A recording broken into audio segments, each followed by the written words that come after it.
بتخاف من الحب؟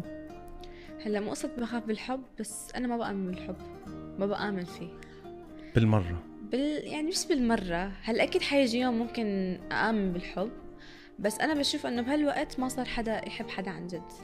يعني ممكن حدا يكون بس يعني معجب بحدا أو مكرش عليه، بفكره عم يحب، بس يرتبطوا بعد فترة بيمل منه خلص بيصيروا يتخانقوا بيفصلوا. فانه كتير عالم فاهمين الحب غلط. الحب مش هيك ابدا. الحب لما انت جد اول شيء تنعجب حدا، بعدين تحبه، بعد ما تتخانقوا اول شيء تصير رفقه وتتخانقوا وتشوف كل جوابه السلبيه وكل مشاكل بعد ما تعدي. اذا ضليت عن جد بدك اياه فانت بتحبه، اذا لا فانت هاد بس اعجاب.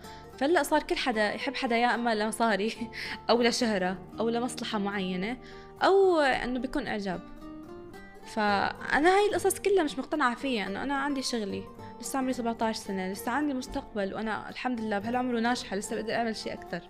فإنه ما حلهي حالي بهالأمور هلأ صراحة. يعني انت الحب مش انه مش مآمنة فيه، بس مأجلتيه يمكن.